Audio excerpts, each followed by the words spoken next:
Welcome back to the Fronczak Files. I'm your host, Paul Fronczak. And I'm your co-host, Tracy Hastings. Imagine wondering if you were someone else, a missing child, stolen decades ago, whose story captured the nation. For one man, that wasn't just a thought, it was a possibility. In my search for the kidnapped child, I received dozens of messages from men convinced they might be the real Paul Fronczak. This week on the Fronczak Files, we share the emotional journey of a man who believed he was a missing piece of Jack's story, and what happened when science, hope, and truth collided.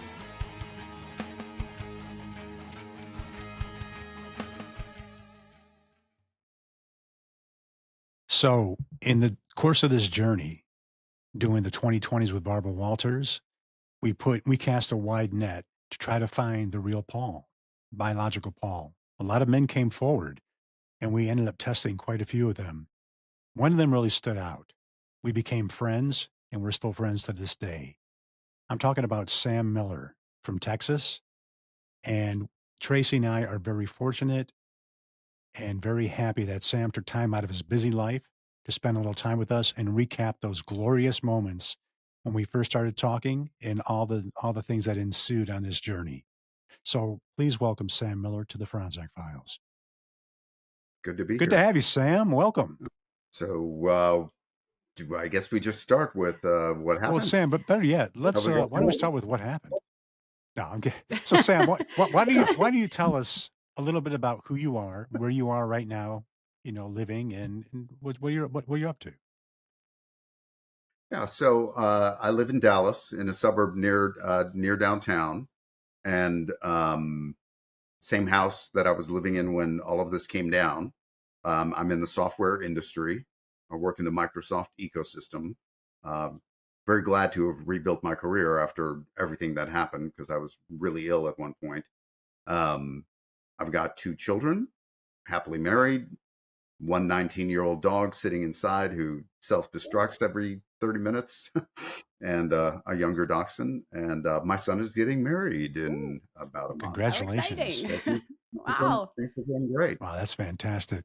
So, Sam, when we first started this podcast, what really spurred it on was that I saw so many other people trying to do my story and just focusing on facts. And a lot of the facts were wrong. So we wanted to really talk about how the story really affected people, and not just me or my immediate family, but people that were involved with the story, and especially people that didn't really know who they were and wanted to find out, and who even thought they might be biological Paul Fronczak. And so it's really important for us to hear your story, because a lot of people might be on the fence about starting their own journeys. And I'm hoping that this really inspires them to start that journey to find out who you really are. And you're a living testament to how important that really is. The journey was worth it. I can say, looking back, starting from even when I got ill, and I'll explain that in a second, it was all dark, and then got really strange when the Fronczak story started hitting at the same time. But at the end of the day, it's 2025, and here I'm healthy and alive and being able to participate in life. It's pretty fantastic. So the journey was worth it. But what I was going to say, go you ahead. are definitely pulling a Benjamin Button, because you look younger now than when I met you like 8 years ago. Okay, moisturize. All right, so whatever you're using, Sam, please let us know. yeah, but text it to me, so we keep it private. Okay, we'll keep it private. Yeah, just like DNA, real private. So Sam, I guess let's start at the beginning, right? Yeah, so I'll be writing a book about this one day, and chapter 1 is already written and kind of hard because I regressed all the way back to what it was like to be a small child whose father died when I was 3, who I thought was my father, and knowing from that moment, because he really loved me, and I could tell something was up with my mother, that she just didn't like me as much as the brother I was raised with, that I was kind of on my own. Well, pretty much on my own. So it was fight or flight, And the only way I could take flight was to get out of town and go to college, which is how I ended up in Texas. So from a young age, I knew I didn't really fit. And I didn't know what that feeling was. I didn't know how somebody who was my mother could treat me the way that she did sometimes. And sometimes it was really rough and very unpleasant. Um, I don't need to go into all of the dark stuff. It's not like she did some stuff out of horror films, but it got pretty close. So my childhood was in Winnetka, Illinois, and I ended up going to this high school, New Trier, which in the end turns out the family I found were living in the same area randomly because I was taken home from the hospital. Now I know to a totally different suburb on the other side of Chicago. Um, Moved to Texas, went to Texas A&M, fell in love, married my college sweetheart, and here we are all these years later. We got married in 91, and here we are with 2 kids. So the childhood was interesting in that I never understood why I felt like I didn't fit. And people would meet me and my brother, and they'd go, "Your brothers?" And we'd be like, "Yeah." And it never occurred to me that we weren't related, but everybody else could see it. Really strange. But it didn't really matter because what brought me to where the Fronczak story is that I started I got diagnosed with an incurable kidney disease at one point, and the odds of having a problem with it are 50%. And so I figured I'm going to go on with my life, and if I lose the lottery, we'll deal with it when it happens. And so then I ended up getting sicker and joining a study at Mayo Clinic, and Mayo Clinic was very important in helping to save my life. Had lots of episodes there at Mayo Clinic in that study. But I was in decline, and then finally got that call of, okay, well, you lost the lottery. You are in decline. You'll be in kidney failure. We give you 8 months. Sam, what year was that? This is I still have the driver's license picture. 2013 was when they told me you're in decline. You've got 8 months before you end up on the transplant list. Because the way the disease works is they literally have a graph. We know exactly what's happening the minute you hit decline. And so 2013, I'm having some tough problems. Kidney failure affects people in many ways. Your kidneys control the water in your body, which means it controls blood pressure.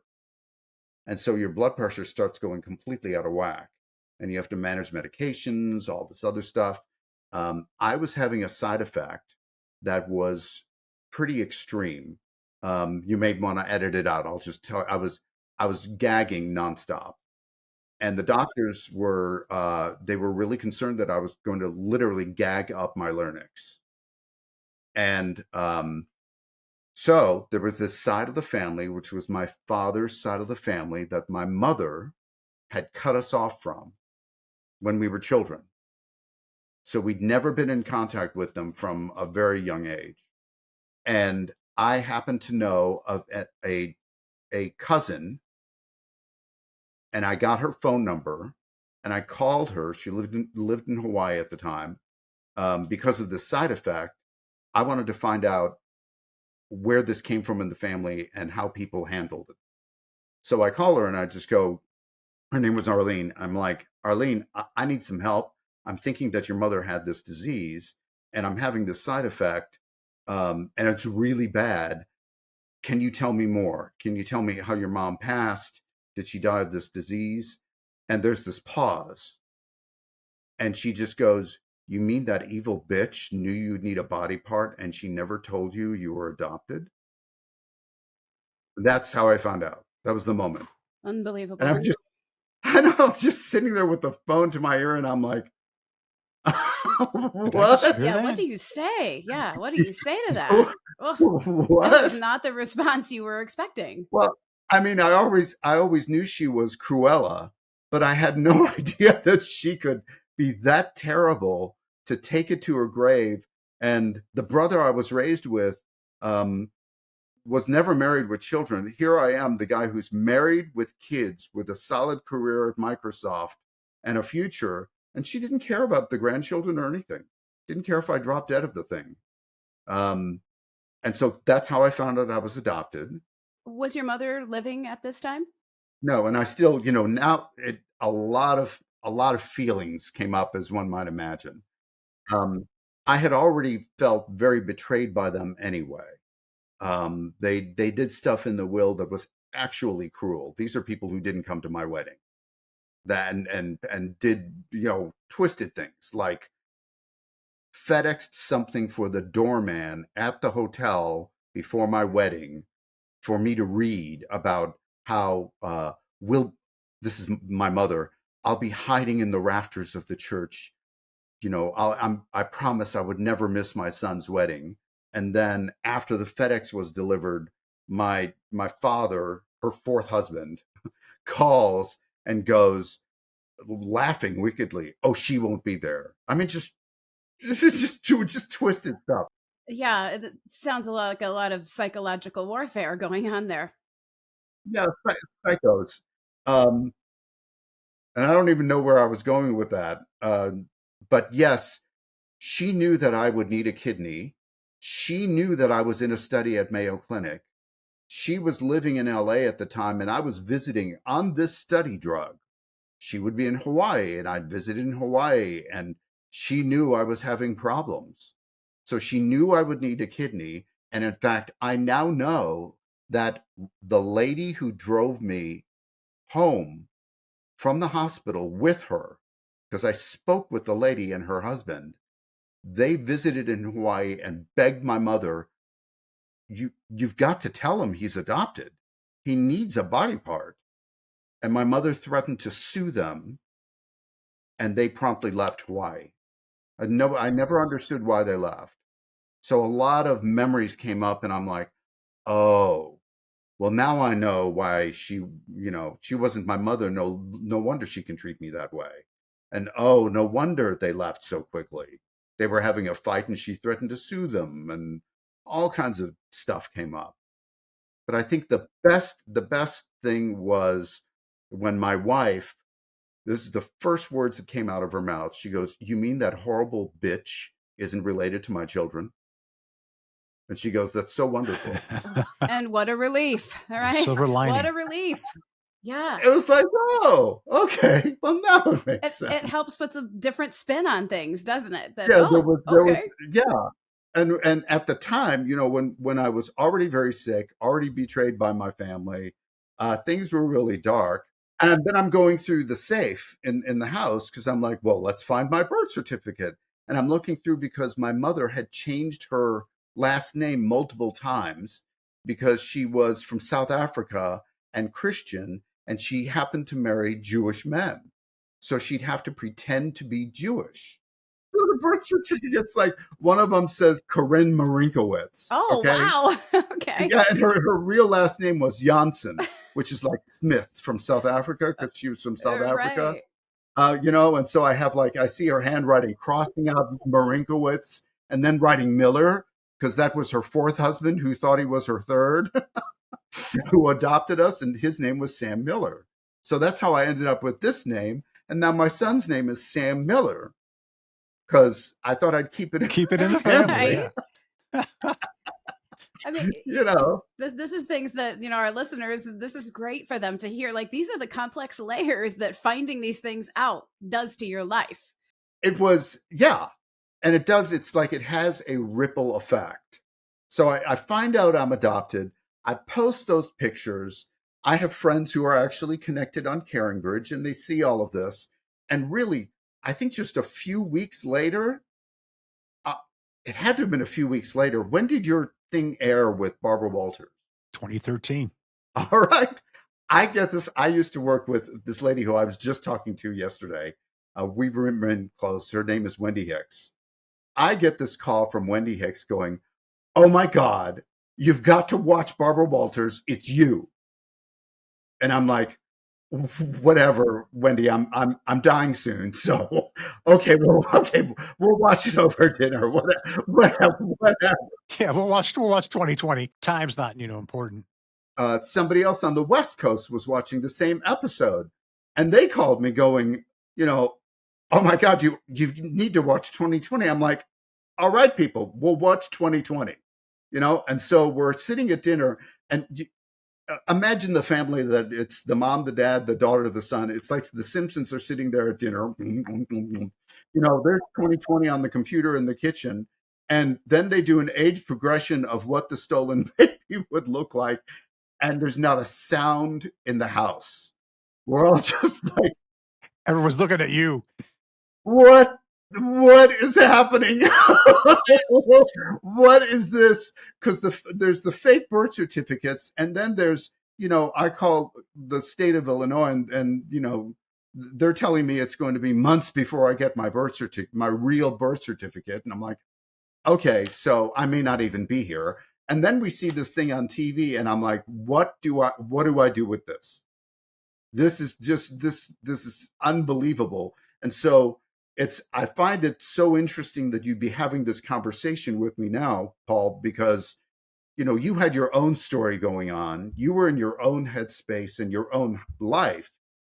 But what shows up on TV is affecting so many people because, up comes a picture that looks like I looked at that time, and we're going, this makes no sense, but I have no idea who I am. And then I figured, all right, the responsible thing to do, because I really wasn't seeking family at this point. I'm just thinking, I found out I'm adopted. I need a body part. There's no way I'm going to find family this quickly. I'm in decline. But it would be interesting to find out if I'm actually this child. So I called the FBI and left a voicemail going, you may want to give me a call. This seems kind of interesting. This might be important.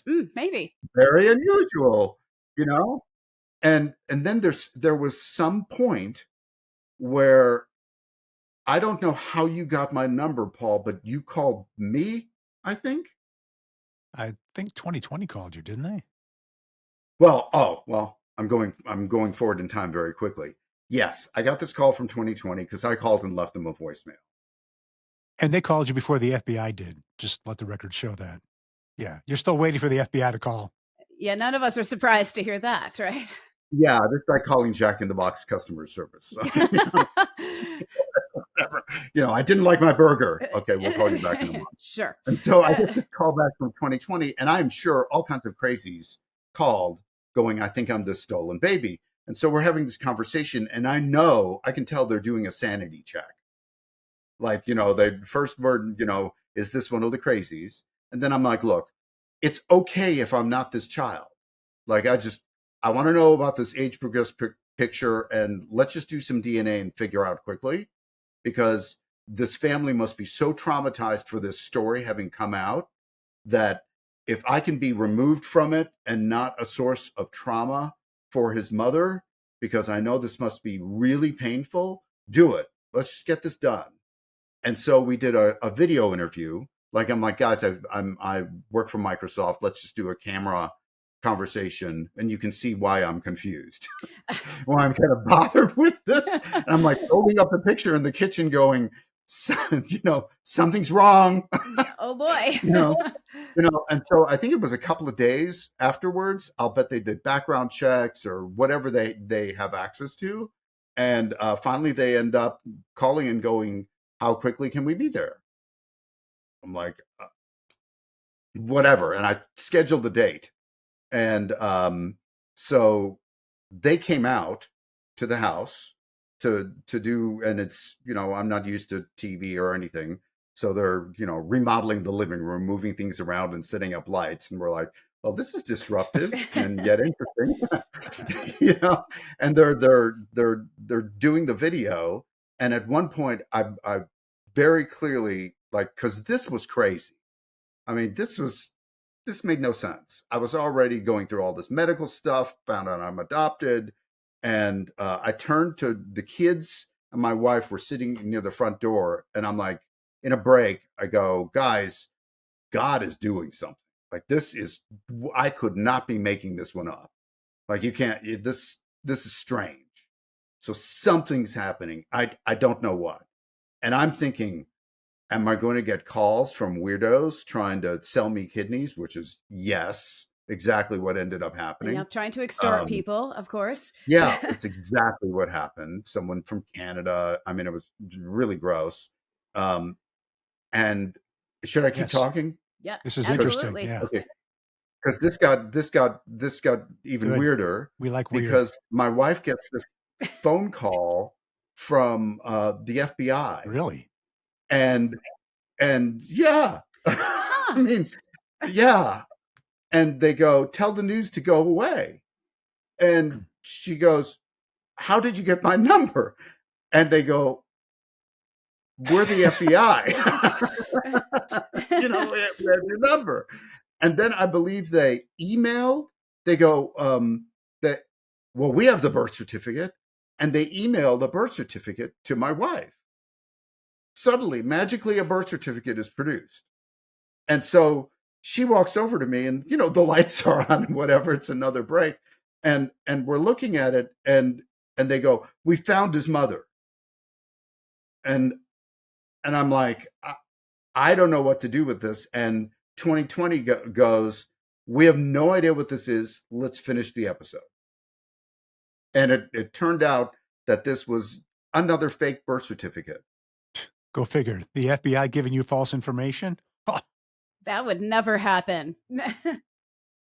What? Silly me. I actually thought that they might care if I lived or died. But no, they simply wanted the news to go away. So they finished filming the episode, and the conversation, the FBI called me again, and they told me, you could have just called us. And at that point, I was like, well, SpongeBob, it seems I've left a message for you weeks ago, and I did call you. And they go, well, this is your birth certificate. And I'm like, okay. And, the name on it is somebody who never existed as a birth mother. And the birth father is redacted, not legally bound to put a birth father on there. And so thanks for the dead end, FBI. And Sam, at this point, you hadn't done DNA with them, right? So how would they just even know that? Shape of your ears. So for a little bit of background for our listeners, so you had a birth certificate that you used to obtain your driver's license, to get into college, to get married, and that birth certificate what was the status of that? It's an official birth certificate. Let's just leave it at that. Okay. It's official birth certificate with a birth date and a social security number.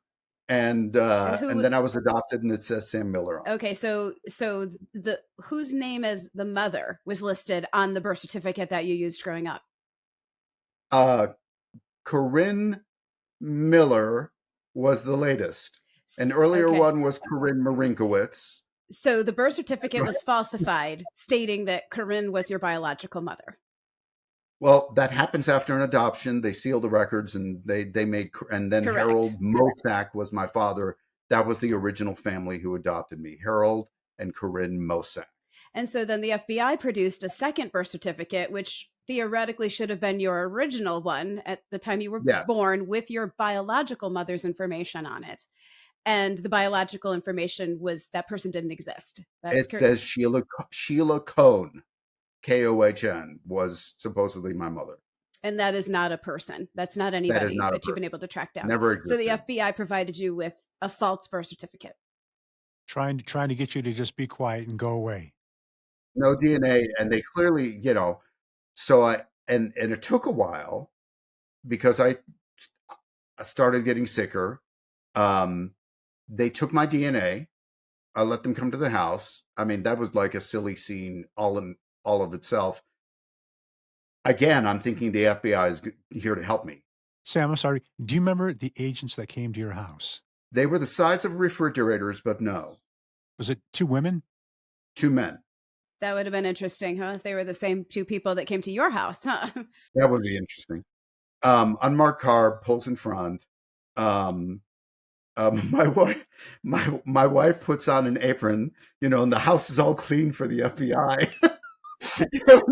And they come in, and we're like, "Would you like some coffee?" And it turns out that these two agents were, I think, misinformed. They thought they were there to take a criminal's DNA. Oh boy, Of okay. course. Yeah. And they're thinking, this is a weird way to get greeted at the door. We're coming to. I don't think they listen to their voicemail or read their emails in their entirety. What? But clearly, they thought that I was somebody that was part Like of a a fugitive? case, and so they're looking at us weirdly while we're like, "Welcome to our home. Would you like some coffee?" Not their usual whatever. greeting. Yeah. And that apron. My wife never wears an apron. So they take the DNA and they leave and mailed it off to the criminal database in New York Wow. instead of Yeah. Chicago to be Jeez. matched with Mr. It doesn't surprise me Fronczak at all. or the Fronczak Yeah. family. Yeah. So that's another what one, they Tracy. did, and I didn't know this. Check the Yep, box. right. The list is very long. I don't know. They really ought to wear helmets because I think they're so dumb they're going to hurt themselves. I mean, it's just really ludicrous. Like the amount of time that is spent on giving people misleading information could be spent on just telling the truth and just resolving these cases. Some of it is literally is being inept, and the other part is not being truthful. So it's an elixir of stupidity that's blended together. So at one point, I'm in the hospital, and there's lots of blood. It's not pleasant what's going on, and I get this phone call. Don't try to get on a plane. I'm like, why? Well, we put you in the criminal database by mistake. We're trying to God take grief. it out. And we need another sample. And I'm like, well, it seems in this hospital there's plenty of DNA. Oh my God, Sam. Collect your own Would you like specimen, right? While you're right there. Would you like to come get a sample? And so, no, they waited till I got well enough. And you really, one doesn't think about, I wonder where the FBI office is near my home. And I think too, from the FBI perspective, to them it's a job, right? So they're, sorry, we listed your DNA in the wrong place. It's not a big deal if we take some more, is it? It's a big deal. You were very ill at the time, and this is traumatic to have to keep going through this over and over. And that's the part that's lost in these law enforcement agencies in this country, is that human element. Like, this is a big deal to ask you to go through this again. Yeah, I actually thought they cared. And to me, it was a different kind of trauma in that they weren't really traumatizing me. I sincerely was concerned for the Fronczak family because I figured at this time, I'd really kind of given up. And I figured I'm dying anyway. All right. But this lady has lost her child twice now. So I'm sure she loves Paul, raised Paul, and the whole wound has been open again. And these idiots at the FBI are continuing to delay this process, which I thought was terrible. And so, yeah. So I drive in to give my DNA. They pulled me into a room and apologized for everything. They didn't make me sign NDAs or anything. They just go, look, we thought you were a criminal. We didn't know. We made the mistake. We're sorry. Thanks for giving us a sample. I don't know when it was that they admitted out loud that in the records, the FBI, this is their own words, knew that they had dropped off the wrong baby. That someone had written in the record that Paul was likely the wrong baby, but the ears matched. So case closed. They just wanted to they wanted to close that case so fast. My mom even said the lawyers and the law wanted this case closed. It's tragic. It really is. That's what was in the notes. And so that was that. And then 2020 came back faster than the FBI, of course. And much nicer. To tell me that we weren't related. I don't know when it was that you and I spoke. I think it was before we got any results. Yeah, I have numerous emails, which I'm going to shadow box them all because they all mean so much to me. Yeah, you were just so cool through the process and a nice guy, and you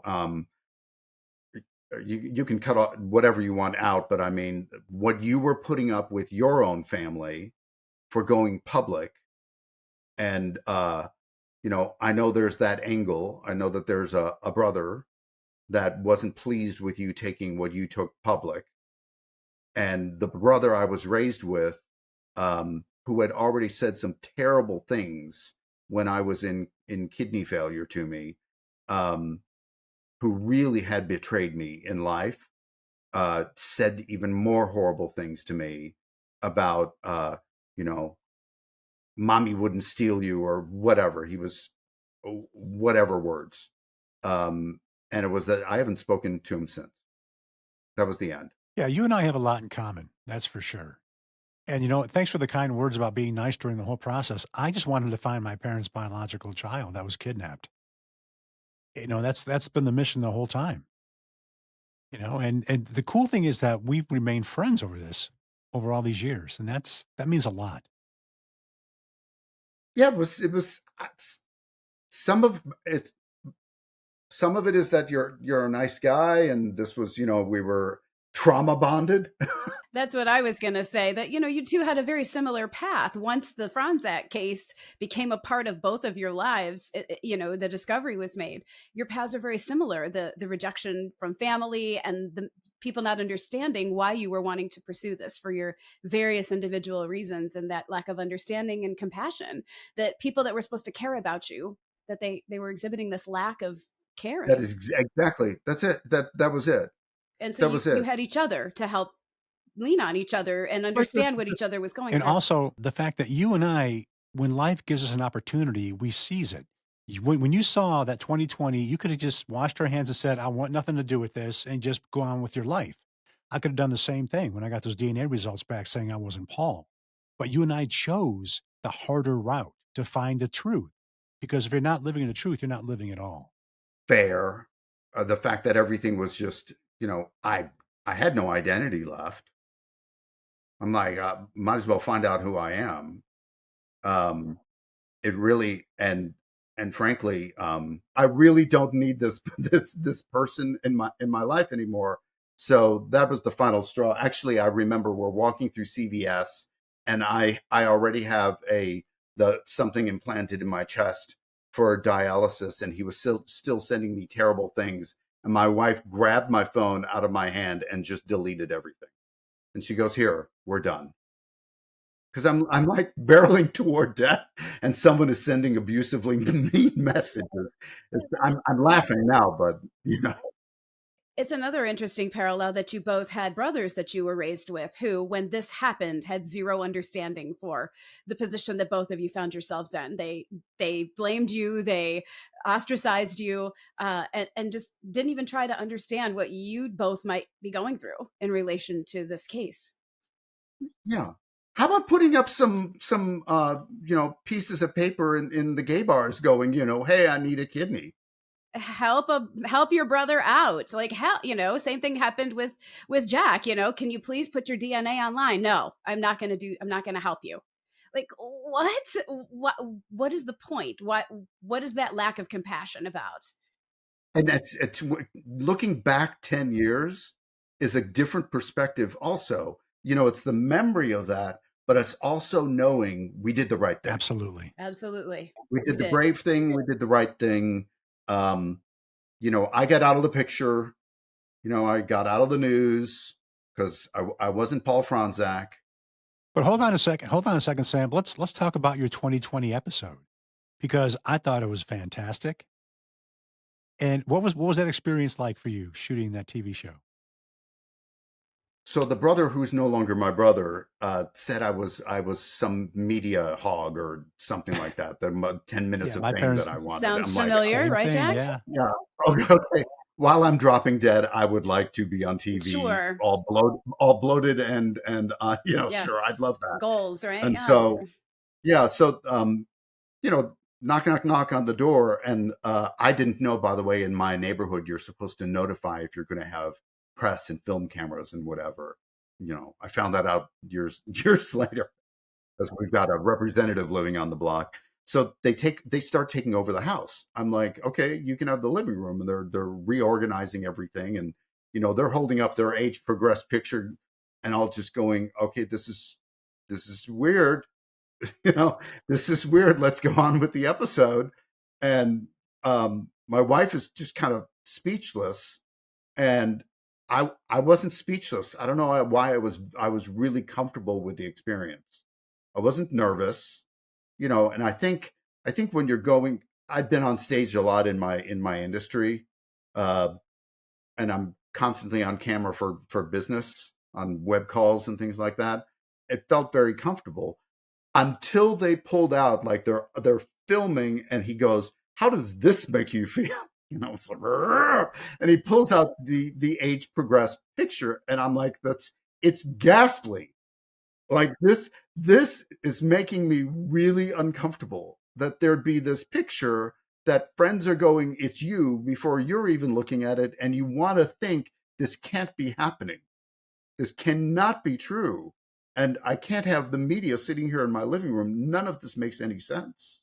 The resemblance was uncanny. It really was. There were two networks that did age progressed pictures.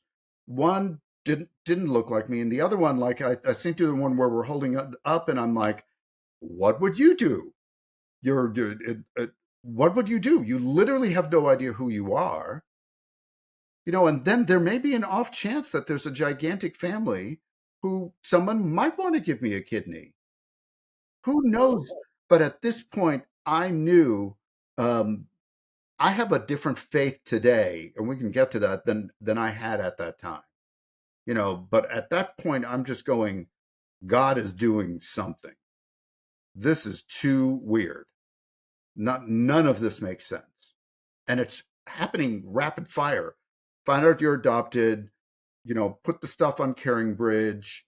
And then all of a sudden we're on TV, and I'm like, this is crazy. It's funny. I was rereading the emails that we exchanged, and I saw that you're O, right? Type O. I'm type O Yeah. negative. I should have offered you a kidney. That would have been crazy. Well, I could store it for the next one. I've got knives here. How about I fly out? It is Vegas. A lot of people wake up in a tub full of ice out here. Wow. Yeah. Well, the irony was that, there was nobody to give me a kidney who was related at the end of the day that would match. There are plenty of people related to me who are family. You did go on to find out your true identity. Yes. So Ancestry and another DNA company, and there were multiple ones. So Cece, who you were working with on 2020. Cece Moore. Yes, the one and only. Yes. I spoke with her. Yes, she is adorable and was so helpful, because I'm really into systems, and I decided, like, I'd like to figure out who I am, but I'm getting really sick here. But she and I remained in contact. Okay. And so very quickly, let me tell you how the kidney happened, because it was completely unrelated to your story. And it was interesting because God was doing something by this connection that had happened. But it wasn't a kidney. So I did anything that a good guy would do while he's dropping dead. I had everything in Quicken. I had all the accounts and passwords. I wanted my wife to be able to access everything. My only ask was wait a few years before you build a pool and date the pool boy. But I mean, that seems reasonable, Sam. I don't know. It's just a little bit of, wear black maybe a day, but I did, like, here's the life insurance and everything else. And I met with my State Farm agent. Her name is Linda Horton. This ended up being something that was on CBS. And I'm meeting with Linda and other people just to go, look, my numbers aren't good. The doctors, it looks like I'm stable on dialysis, but you can look around a dialysis center and see the wear and tear on someone's body is pretty extreme. Some people live long term, some don't. And I could tell, things were getting dark. So I'm just taking care of business. And I told her, I don't think I'll be here in about 6 months. And she starts crying. And I'm like, Linda, it is okay. I've already dropped dead a couple of times, had a couple of surgeries. I know where we go, and it's a party. So I'll be fine. Everything's absolutely fine. She goes, I'll pray for you. I'm like, and I appreciate that. And 2 weeks later, I get an email that I still have that says, you're not going to believe this, but I was interviewing someone to answer the phones at my office. And at the end of the interview, he just told me, God is telling me to give someone a kidney. Do you know someone? And the odds of that match are zero. Including that it's a rando stranger, but matching 19 different proteins in an area where you can medicate for the transplant and being healthy and all these, the odds were zero. Perfect match, kidney. And I'm still walking around with his kidney, and woke up in the hospital after the transplant, looking at the ceiling going, and I yelled out loud, really? And Sam, let me go to the Fronczak Files folder for that magical date. So the kidney transplant was on February 17th, 2015, over 10 years ago. That's fantastic. Yeah. So I'm very healthy. The numbers are great. I'm very healthy. Adrian Serrano, my donor, is he's doing fine. It's 10 years later, and here we are, and I still wake up surprised, really, because all of this was so crazy. So I still wake up surprised in the morning, like, okay, I'm still here, and that's when my daughter one day just goes, well, you're obviously supposed to be here. Why don't you figure out who you are? And that's when I called Cece, because I was like, I can't figure out what I'm looking at. Because the FBI, after they finally called me, and they go, by the way, you're not the Fronczak child. And this is like probably a month later. I don't know. I guess customer service at Jack in the Box, the email finally reached them. So they just called to tell me what I already knew. And I became an expert searcher, and it took 18 months of third cousin searches, because that's all I had to work with, to build trees and contact people.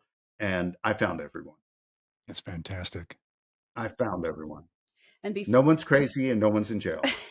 Woohoo. So who is Sam Miller? I'd like to keep the names private. So my father was originally from the St. Louis area, and my mother was from Glencoe, Illinois, which is right next to Winnetka, That's Illinois. Where they shot Risky Business. Right near New Trier. Yeah. Yes. That was my childhood, and those were some of the good parts. Yes. And so I have a half brother who I randomly found. He and I are good friends. He's a fantastic human being. He's from Australia, and he lived with us for a little bit. He's had a very interesting life thus far, and he's in his mid-30s, and he is now in Fayetteville, Arkansas. Isn't it great when you find real family and they're nice? Oh, it was fantastic. It was fantastic. I had a third cousin in Chicago who, like, I met with her and her grandmother, and we're connecting. That was so pleasant, and she helped me with other cousins, and I have a cousin on my mother's side, Larry, who's a fantastic guy. All pleasant, all welcoming, really great. No one knew I existed. It's definitely a bonus. What did you discover about the circumstances surrounding your birth and your adoption? Is there anything interesting that you were able to uncover once you connected with the family? Yeah, I really tracked a lot down. And my family didn't know a lot. There was only one person in my extended family who knew that my mother had even gotten pregnant. And the only thing that my mother told her was, I got rid of it. I got rid of it. Those were the only words. But instead, what I know about my mother, so my father was really good at drinking and really good at having sex. Well, He may not have had great grades at Washington University, but he got A+ in drinking and having sex. And so he met my mother in Chicago. My mother was an activist, marching marching for equal rights, marching for anything about equality. And I'm sure that they must have met at some sort of something like that. And she was tough. And what I mean by that is they've called her like she was the black sheep, is what somebody said, and I texted back Donna Summer singing Hot Stuff. So she was the black sheep, but instead she was somebody who was, very liberal in a conservative family. And when she was pregnant, she refused to come home. It was her freshman year in college. She wouldn't give anybody a reason. I don't know what she made up, but she refused to come home. And I've even had somebody in the family ask, they had plenty of money. We don't know why she didn't figure out a way to terminate the pregnancy. She didn't have any spiritual beliefs about terminating pregnancies. I'm like, I think I know. I think her gynecologist was friends with my adoptive father. And so my adoptive parents, just like they did with the brother I was raised with, helped fund her to keep the baby. And I was handed over in the hospital. so something that was prearranged before your birth, most likely. Yes, and there was a lot that was, the stigma of being adopted back in the 60s was a thing. A lot of people don't know that in this generation. So there were a lot of things that were done to hide, the falsified name. And I am almost 100% that even the birth date is wrong. It was actually the 19th of June, not the 21st. Because there's an announcement about a boy being adopted by my parents on the 19th, and they didn't have sonograms in the 60s. So how would they know it's a boy? Right. we see that as we're investigating Jack's case as well, that the stigma attached to so many things that today are readily accepted by our society. Adoption is not a dirty word in today's society, but and so for our listeners and our viewers, it's important to set the context for them, because if they're younger or don't remember those times, not realizing that this was not always acceptable. This was actually considered a stigma, and that people tried to hide it. I don't know how they pulled that off. My adoptive father was an MD. I'm sure he had stroke at the hospital to pull this off. Sure. Yeah, I'm sure. Yeah.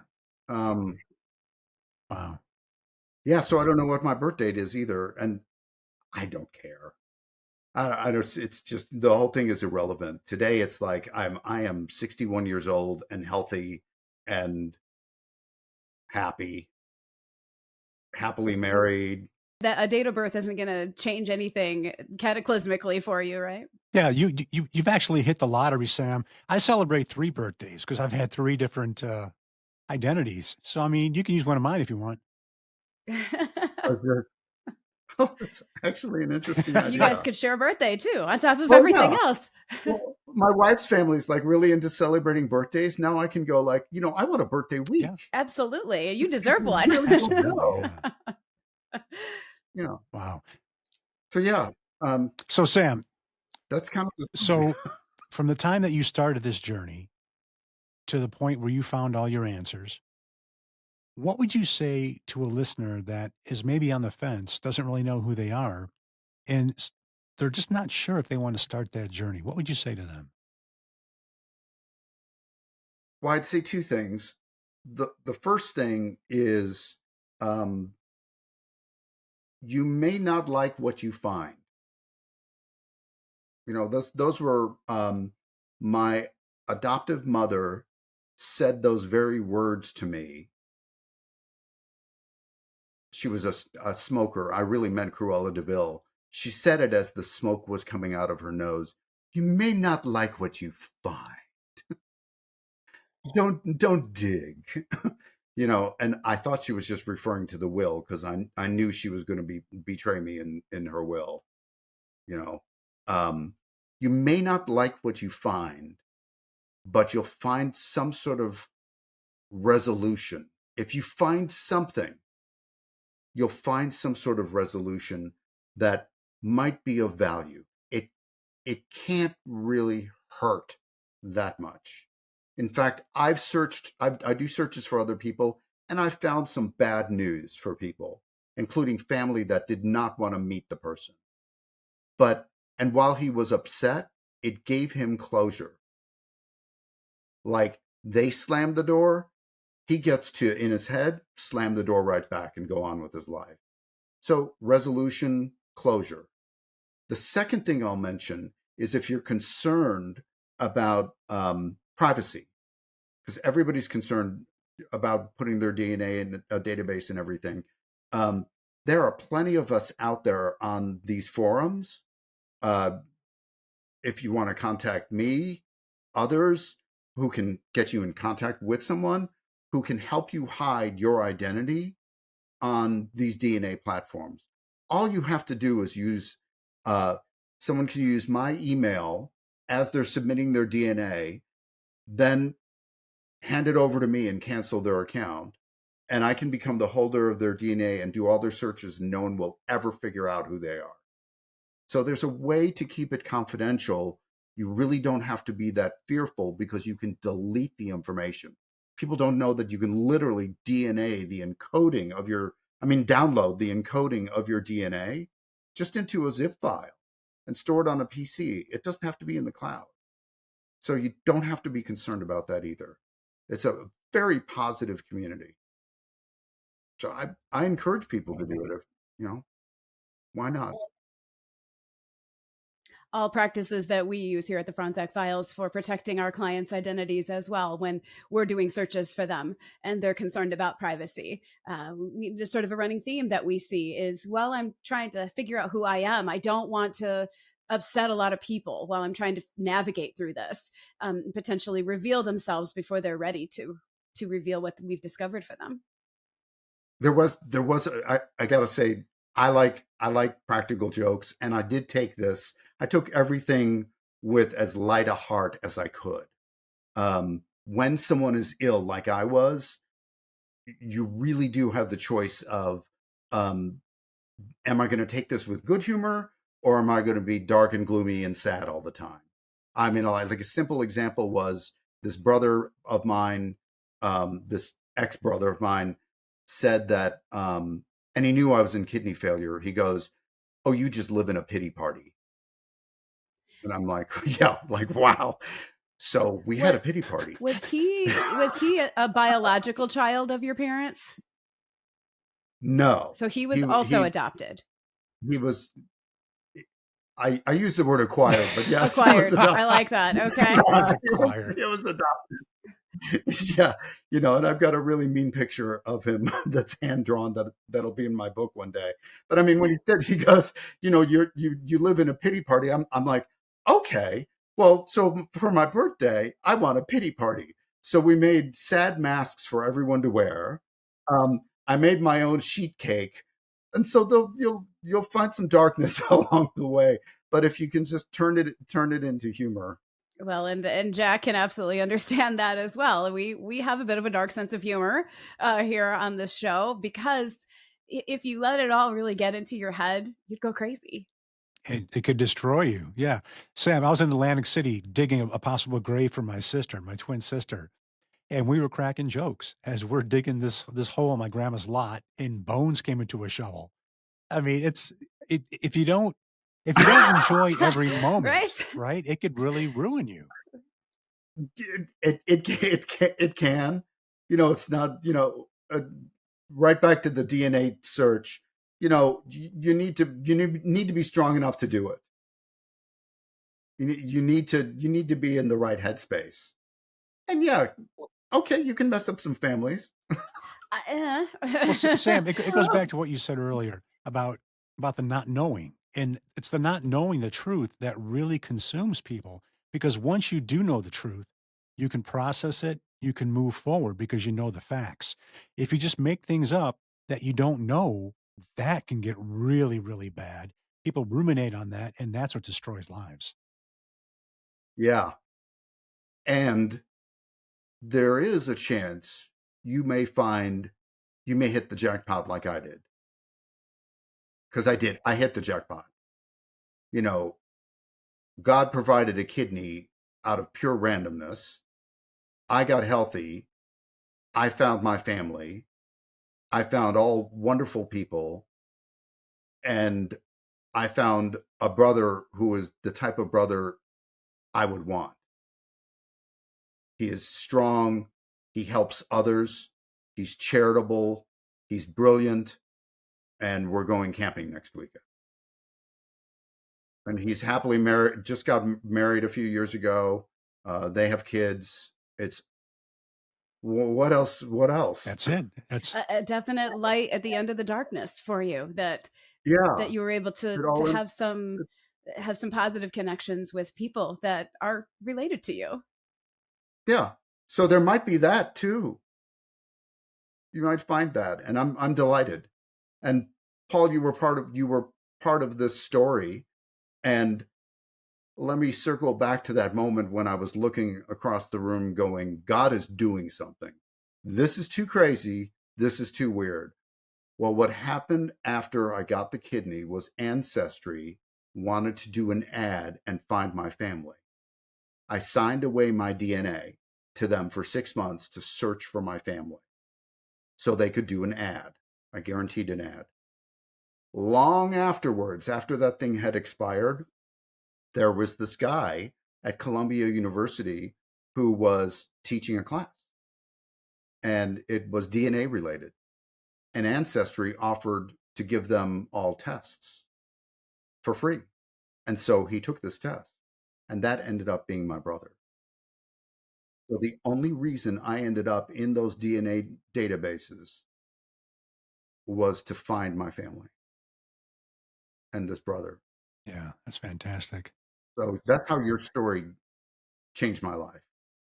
Yeah. It's pretty cool, huh? Very personal.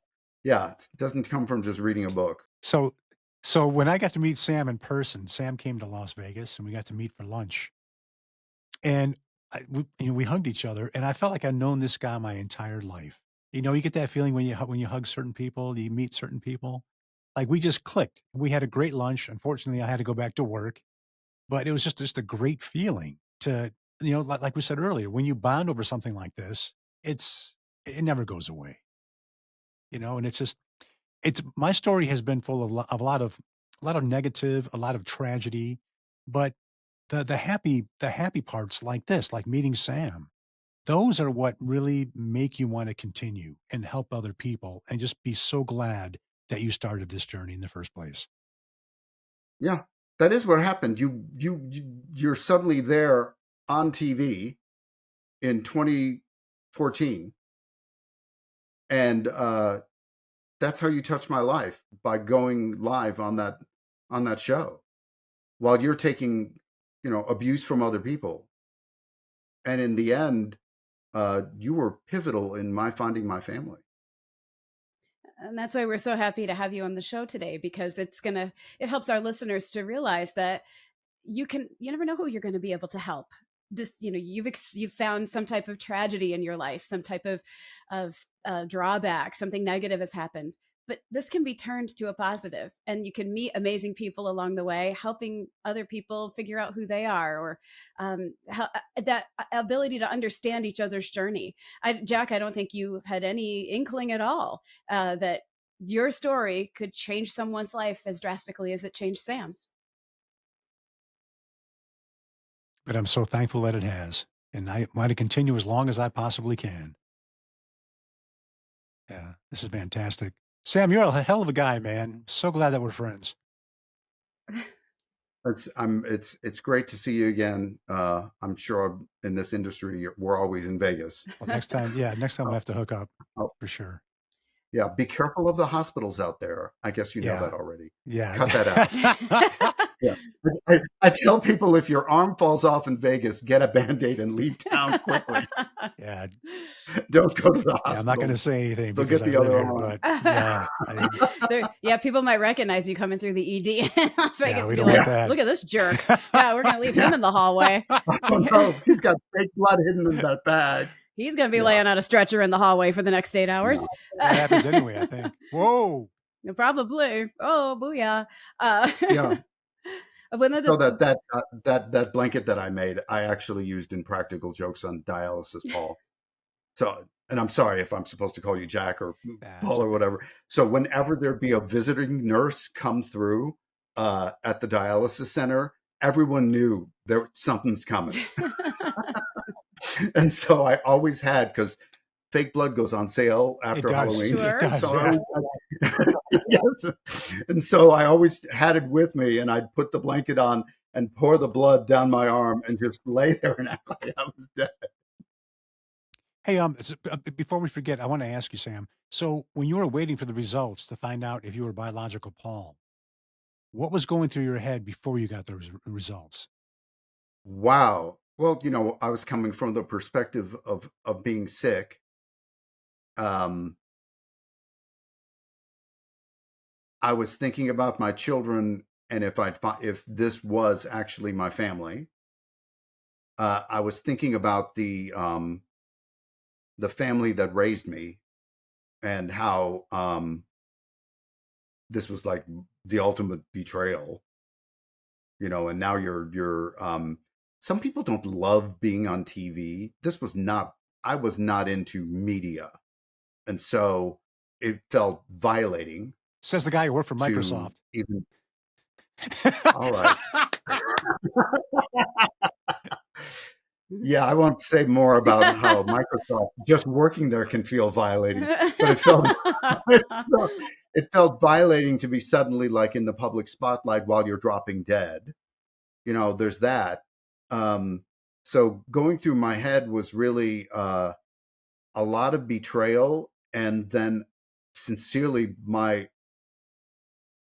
for your mom, thinking about what she must be going through. I mean, I did not want to talk with her. Like, I just wanted to stay. That's really, I think the primary thought was, I really don't know what the next week brings. And so I'll just let most of this go. But I was actually terrified to speak with her, because I imagined she must have been in unbelievable pain. And so I just wanted to figure out, am I this person? Because if I am, I'm on a plane in the morning. And if I'm not, um, then she gets relief. That's what I was thinking. That's pretty deep. And so, What a wound to be opened again. yeah. I mean, I can tell you that it never went well. So when you found out that you really weren't Paul, did you feel relieved?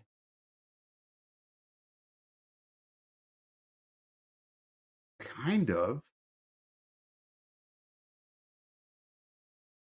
I felt relief about the responsibility of holding your mother's heart.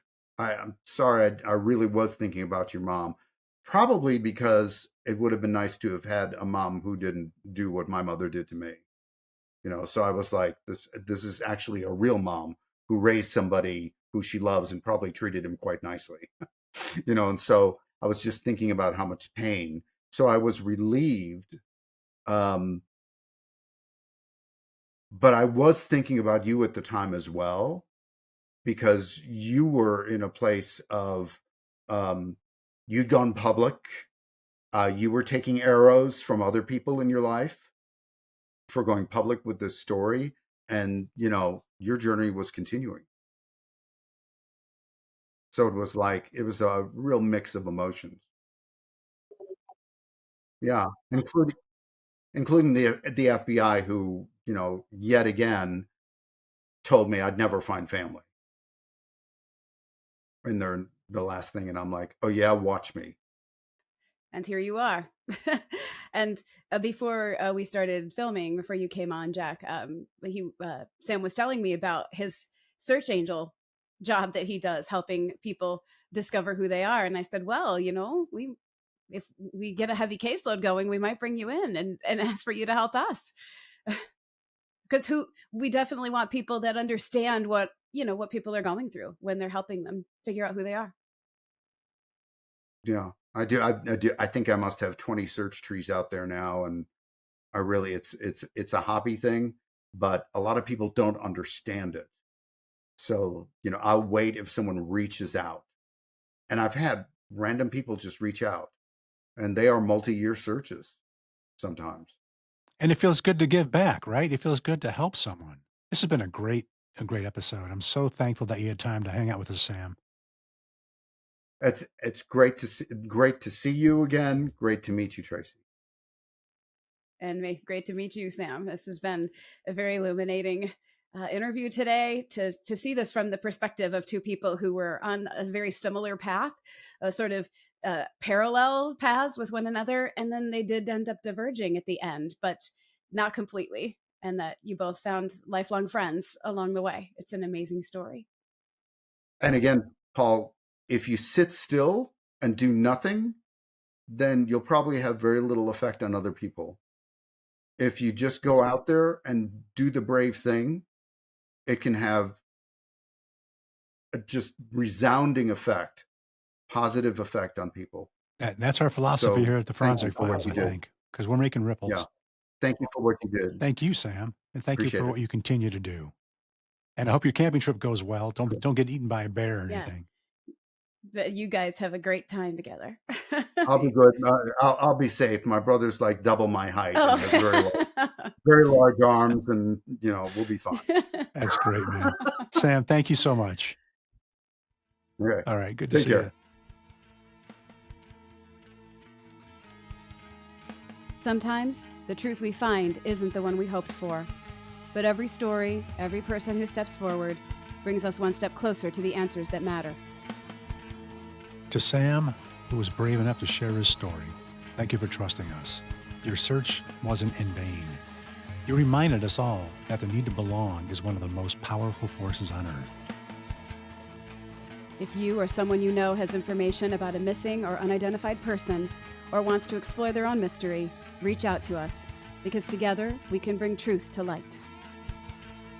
Join us next week when author and best-selling writer Alex Tresnowski joins us to talk about the journey he and I took together researching and writing my 2 books, The Foundling and True Identity. As has happened so often in my journey, a lifelong bond was forged between us. We not only became co-authors, we became friends. This has been the Fronczak Files, Season 2, Episode 1, Mistaken Identity, The Search for Paul. Want to help support our mission of helping people discover their true identity? Join us on Patreon for exclusive member content, on Buy Me a Coffee, or go to thefronczakfiles.com and click on the merch store to see exclusive Fronczak Files apparel and accessories, as well as partnerships we've established with some of your favorite brands. Each purchase you make supports the mission of uncovering truth. And please don't forget, if you like it, please subscribe to it. It helps us keep going so we can keep helping people find their identities.